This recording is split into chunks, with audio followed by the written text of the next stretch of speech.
His Excellency David Hurley, Governor General of Australia, and First Lady Linda Hurley, Their Excellencies, Special Envoys, and Heads of Delegations, His Excellency, Most Reverend Charles John Brown, and the esteemed members of the Diplomatic Corps, Vice President Sara Duterte, President Fidel Ramos, President Joseph Ejercito Estrada, President Gloria Macapagal Arroyo, Senate President Vicente Soto III, and the honorable members of the Philippine Senate, House Speaker Lord Alan J. Velasco, and the honorable members of the House of Representatives, Chief Justice Alexander Gesmundo, and the honorable justices of the Supreme Court, of course, First Lady Lisa Araneta, and my children, Alexander, Sandro, Simon, and Vincent. I cannot proceed without a special greeting, of course, to the former First Lady Imelda Romualdez Marcos.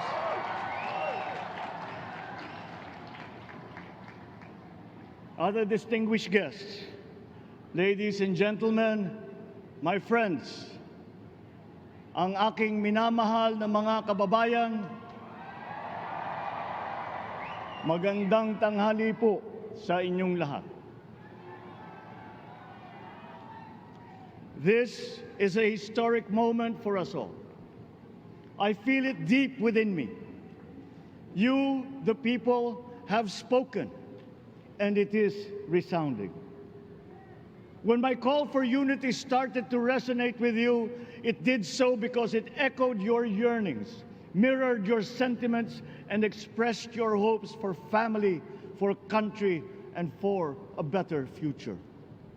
That is why it reverberated and amplified as it did, to deliver the biggest electoral mandate in the history of Philippine democracy.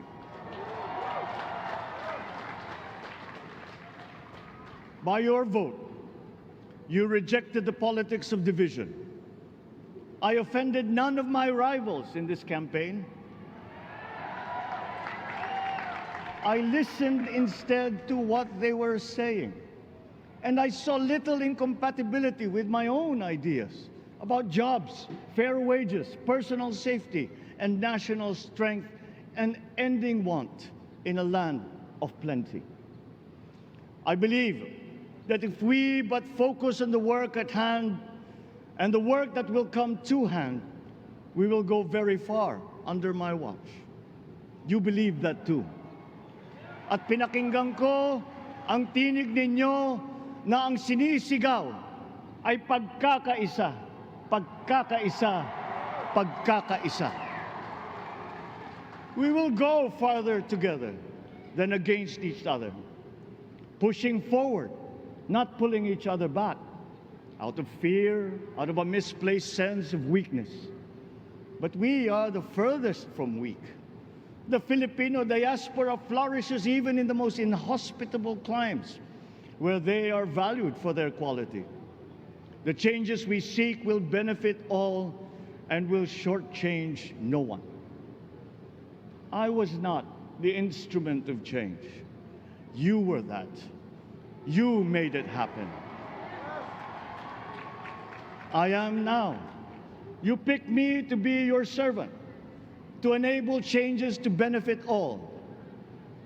I fully understand the gravity of the responsibility that you've put on my shoulders. I do not take it lightly, but I am ready for the task. I will need your help. I want to rely on it, but rest assured I do not predicate success on the wide cooperation that's needed. I will get it done. I once knew a man who saw what little had been achieved since independence. in a land of people with the greatest potential for achievement, and yet they were poor. But he got it done, sometimes with the needed support, sometimes without. So will it be with his son. You will get no excuses from me.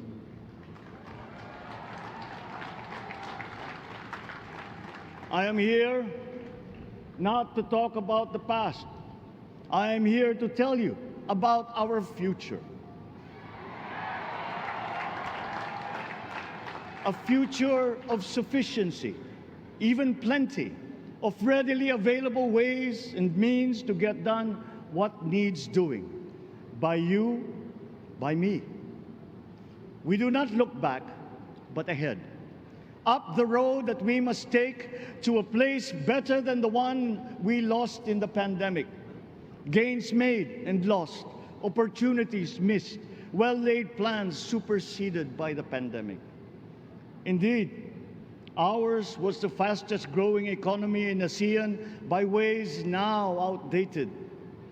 We shall be again by a radical change in the way the world must now work to recover what we have lost in that fire and move on from there. We face prospects of the spread of the war abroad, of which we are totally blameless. We seek friendship with all. But countries like ours will bear the brunt of it. And if the great powers draw the wrong lessons from the ongoing tragedy in Ukraine, the same dark prospect of conflict will spread to our part of the world. Yet, there is more out there. Like going forward by new ways of doing that the pandemic forces to adopt. A stronger resilience, quicker adaptability. They are our best prevention. They are our best protection. Quiet reflection in a rough and tumble campaign of a breadth and intensity never experienced revealed some of them, such as the willingness to listen despite the noise, the hesitation to quarrel over differences, and to never, ever give up hope of reconciliation. These gave me the peace to ponder deeper. There are hints of a road not taken that could get us out of here quicker, to something better, something less fragile. There is also what you, the people, did to cope, but this time empowered by new techniques and more resources. You got by, getting some of what you needed with a massive government help, and for this I thank my predecessor for the courage of his hard decisions. But there is a way to put more means and choices in your hands. I trust the Filipino. Imagine how much more you'd achieve if government backstops instead of dictating your decisions. Always there to pick you up when you fall, giving what you need to get past a problem. Imagine if it invested in your self-empowerment to bring it closer to taking on whatever challenges come. Imagine a country that, in almost every sense, is you. Now imagine what you and government can achieve together. We did it in the pandemic. We will do it again. But again, I will not predicate my promise to you on your cooperation. You have your own lives to live, your work to do, and there too I will help.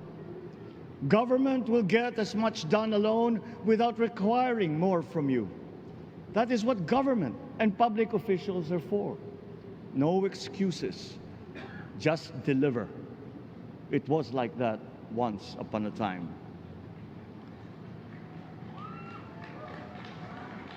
I did not talk much in this campaign.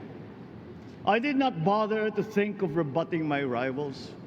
Instead, I searched for promising approaches better than the usual solutions. I listened to you. I did not lecture you who has the biggest stake in our success. And the forthcoming State of the Nation will tell you exactly how we shall get this done. In this fresh chapter of our history, I extend my hand to all Filipinos. Come, let us put our shoulders to the wheel and give that wheel a faster turn to repair and to rebuild and to address challenges in new ways, to provide what all Filipinos need, to be all that we can. We are here to repair a house divided, to make it whole, and to stand strong again in the bayanihan way, expressive of our nature as Filipinos. We shall seek, not scorn, dialogue, listen respectfully to contrary views, be open to suggestions coming from hard thinking and unsparing judgment, but always from us, Filipinos. We can trust no one else when it comes to what is best for us. Past history has often proven that. Solutions from outside divided us. None deepened our understanding. They were always at our expense. Never forget, we are Filipinos. One nation, one republic, indivisible. We resisted and never failed to defeat foreign attempts to break up our country in my father's watch. His strongest critics have conceded that. So let us all be part of the solution that we choose. In that lies the power to get it done. Always be open to differing views, but ever united in our chosen goal. Never hesitating to change it, should it prove wanting. That is how agile, resilient republics are made. Our future we decide today. Yesterday cannot make that decision anymore, nor can tomorrow delay it. The sooner we start, the surer and quicker the prospect of achieving our future. These are troubling times. What's happening to others can happen to us, but it will not. We see what's happening. We are witness to how it is being stopped, and we have seen the glory that crowns struggle against all odds.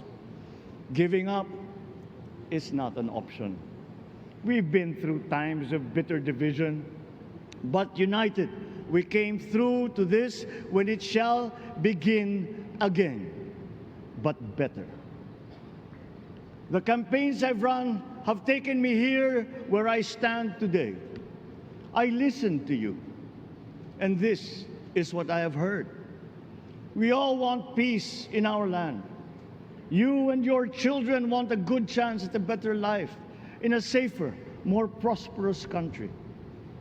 All that is within reach of a hard-working, warm, and giving race. Your dreams are mine. Pangarap nyo ay pangarap ko. How can we make them come true? How can we do it together? But I will take it as far as anyone with the same faith and commitment can, as if it depended entirely on himself. Sa pangarap na maging mapayapa ang ating bansa, ang pangarap nyo ay pangarap ko. Sa pangarap na maging maunlad ang ating bansa, ang pangarap nyo ay pangarap ko. At sa pangarap na maging mas masinang ang kinabukasan natin at ng ating mga anak, ang pangarap nyo ay pangarap ko. We are presently drawing up a comprehensive, all-inclusive plan for economic transformation. We will build back better by doing things in the light of the experiences that we have had, both good and bad. It doesn't matter. No looking back in anger or nostalgia. In the road ahead, the immediate months will be rough, but I will walk that road with you. The pandemic ravaged bigger economies than ours. The virus is not the only thing to blame. What had been well built was torn down. we will build it back better. The role of agriculture cries for the urgent attention that its neglect and misdirection now demands. Food self-sufficiency has been the key promise of every administration. None but one delivered. There were inherent defects in the old ways and in recent ways too. The trade policy of competitive advantage made the case that when it comes to food sufficiency, a country should not produce but import what other countries make more of and sell cheapest. Then came Ukraine. The most vulnerable when it comes to food are the countries furthest away from the conflict, those bearing no blame for provoking it. Yet they face the biggest risk of starvation. If financial aid is poured into them, though it never is, there is nothing to buy. Food is not just a trade commodity. Without it, people weaken and die. Societies come apart. It is more than a livelihood. It is an existential imperative and a moral one. An agriculture damaged and diminished by unfair competition will have a harder time or will have no prospects at all of recovering. Food sufficiency must get the preferential treatment the richest free trade countries always gave their agricultural sectors. Their policy boils down to don't do as we do. Do what we tell you to. I am giving that policy the most serious thought if it doesn't change or make more allowances for emergencies with long-term effects. There is a parallel problem in our energy supply. Sufficient fossil fuel-free technology for whole economies has yet to be invented. And it is not seriously tried by rich countries. Again, consider the response of the richest countries to the war in Ukraine. But surely, a free world awash with oil can assure supplies. Or we will find a way. We are not far from oil and gas reserves that have already been developed. What we teach in our schools, the materials used must be rethought. I am not talking about history. I am talking about the basics, the sciences, sharpening theoretical aptitude and imparting vocational skills, such as in the German example, alongside the national language with equal emphasis and facility in a global language, which we had and lost. Let us give OFWs all the advantages we can for them to survive and to thrive. Our teachers from elementary up are heroes fighting ignorance with poor paper weapons. We are condemning the future of our race to menial occupations abroad. Then they are exploited by traffickers. Once we had an education system that prepared coming generations for more and better jobs. There is hope for a comeback. Vice President and soon-to-be Secretary of Education, Sara Duterte Carpio, will fit that mission to a T. We won't be caught unprepared, under-equipped, and understaffed to fight the next pandemic. To start with, we never got over the pandemic of poor, if any, free public health. The last major upgrade of a public health system, exemplified by the resources poured into PGH, predates the current shambles by 3 generations. Our nurses are the best in the world. They acquitted themselves with the highest distinction abroad, having suffered even the highest casualties. With the same exemplary dedication at home, they just got by. They are out there because we cannot pay them for the same risk and workload that we have back here. There will be changes starting tomorrow. I am confident because I have an OPLEC in my cabinet. There were shortcomings in the COVID response. We will fix them. Out in the open. No more secrets in public health. Remember, I speak from experience. I was among the first to get COVID. It was not a walk in the park. My father built more and better roads, produced more rice than all administrations before his. President Rodrigo Roa Duterte built more and better than all the administrations succeeding my father's. Much has been built, and so well, that the economic dogma of dispersing industry to develop the least likely places has been upturned. Development was brought to them. Investors are now setting up industries along the promising routes built. And yet, the potential of this country is not exhausted. Following these giant steps, we will continue to build. I will complete on schedule the projects that have been started. I'm not interested in taking credit. I want to build on success that's already happening. We will be presenting the public with a comprehensive infrastructure plan. 6 years could be just about enough time. No part of our country will be neglected. Progress will be made wherever there are Filipinos, so no investment is wasted.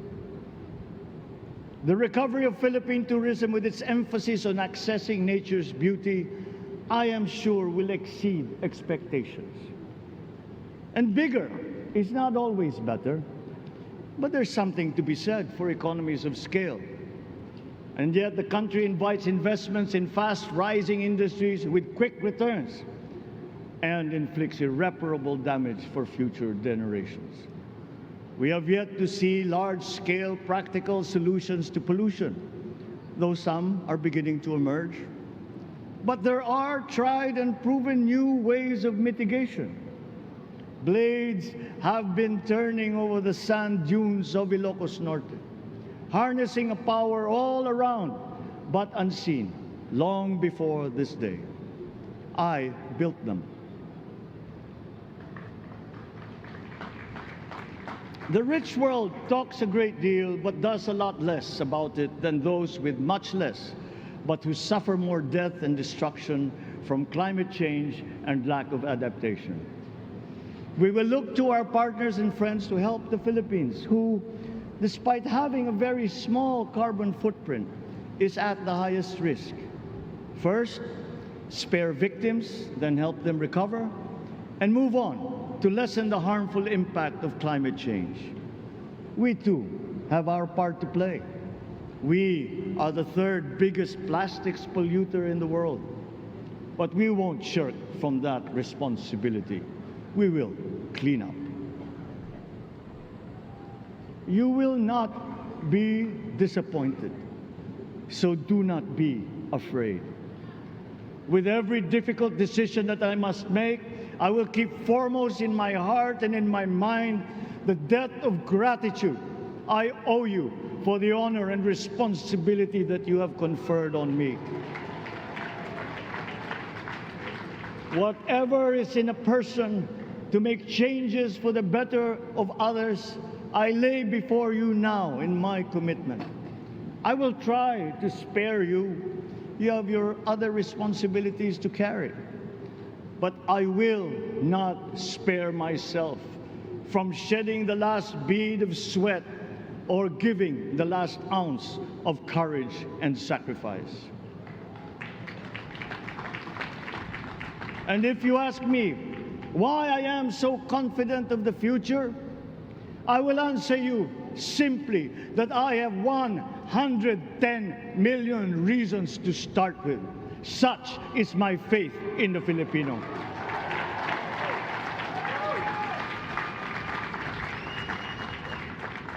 Believe, have hope. The sun also rises like it did today and as it will tomorrow. And as surely as that, we will achieve the country all Filipinos deserve. God bless the Philippines. God bless our work. Maraming salamat po sa inyong lahat. Mabuhay ang Pilipinas. Magandang tanghali po.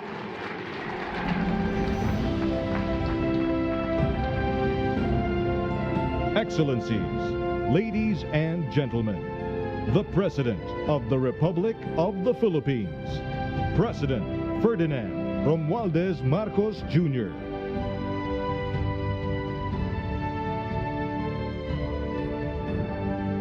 We will now have a photo opportunity with President Ferdinand Romualdez Marcos Jr. May we invite the first family on stage.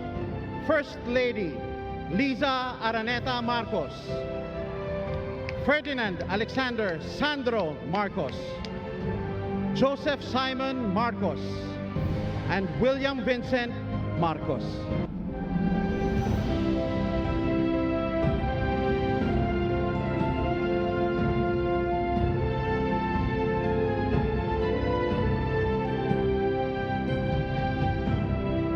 May we now request Vice President Sara Duterte to join the first family.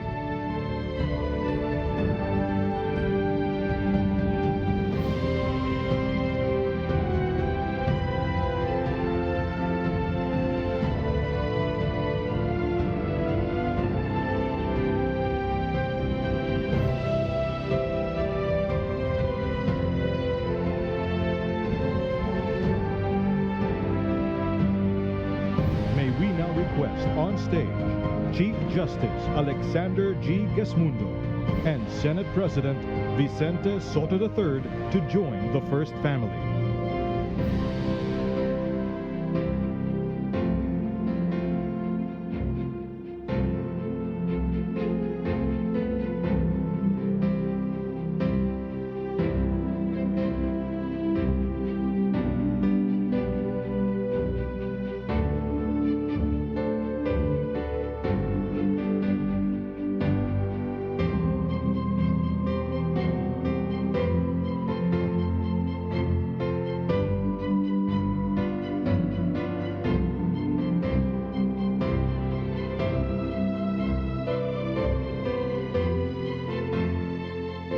May we now request Madam Imelda R. Marcos, Senator Amy Marcos, and Ms. Irene Marcos Araneta to join the first family.